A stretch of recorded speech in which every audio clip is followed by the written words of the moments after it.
This is the day that the Lord has made. Let us rejoice and be glad in it. Friends, it's just us now. So we can let our hair down. Yesterday, this church was full of the Greenwood community. And I want to tell you, you guys put on your A game.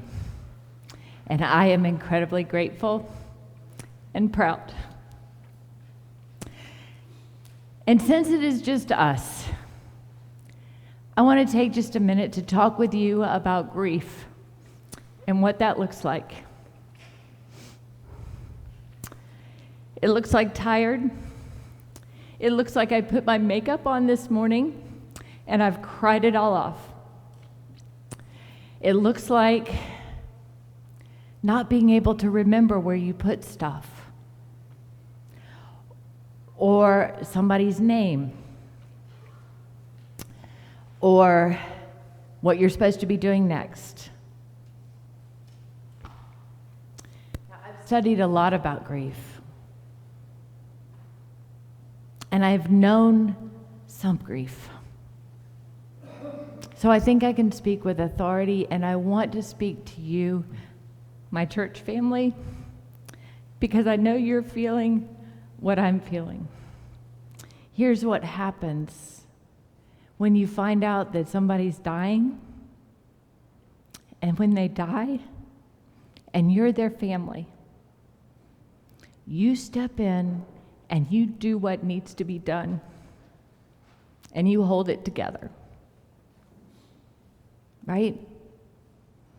So you showed up with meals, and you showed up with visits,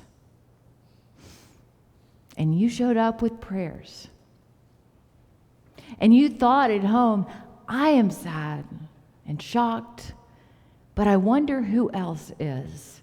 Who else is hurting more than me? And you reached out to them with a note or a phone call or a text. I know because I received those.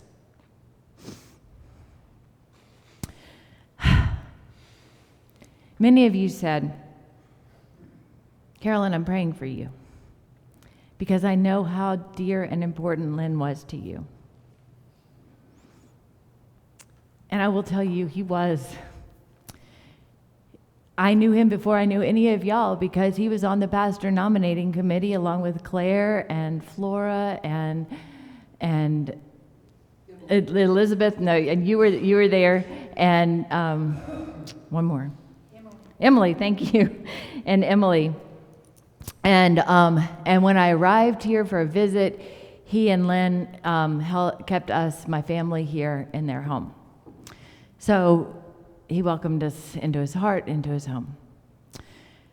And I will tell you, I feel incredibly honored that when he found out that he had cancer, and I offered, he accepted. I said, let me go with you to that surgery consult because you won't be able to hear what they're saying. And he let me do that. And the day that the doctor said, you need to get to the emergency room right now, he called me and I said, you're not going to be able to drive. Let me drive you. And I was able to sit with him until his friend Joe got there. So yeah, and every Monday morning, he would walk in that door and he would say to Charleston and me, it's just me. Just me. So here's another thing I know about grief, is it shows up when you least expect it, and you can't stop crying, and you don't know why, you're not sure. Recently I learned from a book by Catherine O'Connor called The Grieving Brain, that your brain has a map for the people in your life, a pattern. And so my brain has a map for this place over here that Len should be there. And so there's a hole. And Monday morning that Len should be walking in the door to say, it's just me, and he should be sitting in our Sunday school class teaching. And so there's holes. And as I told yesterday, we are people who do not grieve as those who have no hope. For we also have a map for those heavenly places. And we know that while he's not sitting here with us, he is surely sitting with Len.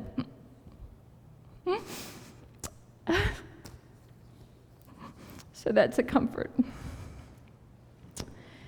But I want to tell you that even though Len was dear to me, he is no more dear to me than any one of you.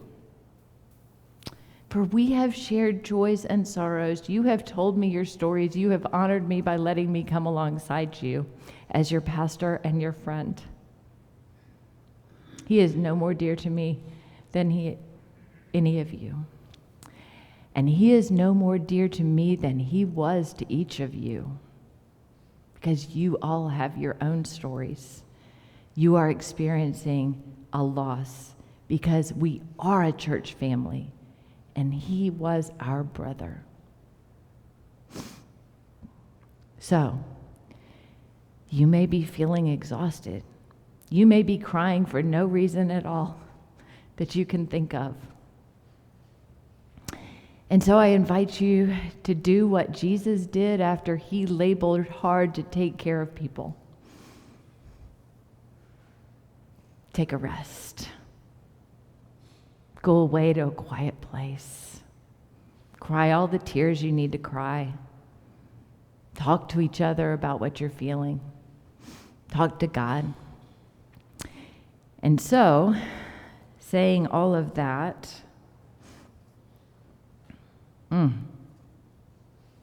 forgive me, I do want to also say thank you to those who worked hard in the tech booth to prepare an A game for yesterday. For those who dusted pews to make sure this place was beautiful. To those who brought a bountiful meal upstairs. Oh my, thank you. Thank you for bringing that A game. So, from those comments, I want you to turn to your bulletin and towards the back for announcements. And I want you to take note that under this week at Westminster, it alerts you that Charleston is out of the office this week. It then tells you that the office hours are 9 to 1 o'clock on Monday through Thursday. I'd like you to note that the office will not be opened on Monday or Tuesday. It will be opened again on Wednesday. I will be taking some time tomorrow. And then Tuesday, Richard and I will be going to Presbytery meeting. So office will not be open tomorrow, Tuesday. And also Zoom prayers will not be going out tomorrow. You know our prayer concerns. Please continue to lift them up and pray in your own spaces, in your own way. But do also note that on Saturday, there will be a group here getting decorations for us to put up because the next day is Sunday sustenance. We will eat together on next Sunday and afterwards come down here and put up the wreaths and the tree and all the things that need to be done to get ready for that new year in the church for Advent. So thank you guys for spending a little time with me talking about grief. And know that grief is not a day. It is a season. And so we will continue to hold one another in prayer in this time, in this season of grieving. Now,